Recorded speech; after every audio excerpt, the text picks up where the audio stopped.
अधिवेशन होगापाई नवेम्बर 1 तारिख दिन परमिशन राज्य सरकार को तरफ डीसीपी पुलिस कटक देइथिले माने फ्लिमसी ग्राउंड रे ताकू उड्र करछथि 2.5 कोटी 3 कोटी टका से खर्च कर सारी ताकू गोटे एभली सुपरिकल्पित षड्यंत्र करा जाइछि जे एससी एसटी ओबीसी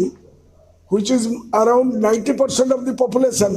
से वर्गर लोक मानकर जो माने चाकरी बाकरी करिसथि से तक निज समस्या ऊपर डिस्कशन करेंगे। ऑल इंडिया रु समस्या आसती 2008 मसीह मध्य आमर सेठी से जगह से भेन्यू रे राष्ट्रीय सम्मेलन होता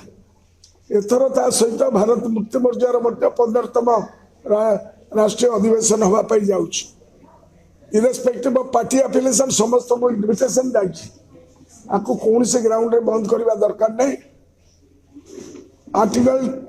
19 gives the right constitutional right of everybody जी जेकोसी संगठन हो if they are not माने doing something undemocratic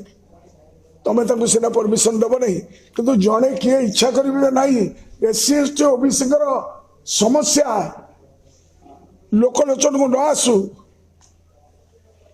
से ये जो सुपरिकल्पित षड्यंत्र करा जाइछि जो माने जेकोसी लोक करंतु आपण माने भी करंतु गोटा मीटिंग आपनकर अधिकार अछि कहबा पय मो आम विरुद्ध कहबार आपण माने जदी गोटा मीटिंग करिवे आपनकर अधिकार अछि अंडर द कॉन्स्टिट्यूशन समस्त अधिकार अछि। भारत वर्ष कौन से जगह रे ना जम्मू काश्मीर रे ना उत्तराखंड रे सब जगह रे पुना रे सब जगह रे आम बहुत राष्ट्रीय सम्मेलन अटेंड करिछु दिल्ली रे कौन सी जगह एभली परिस्थिति ही नथिला।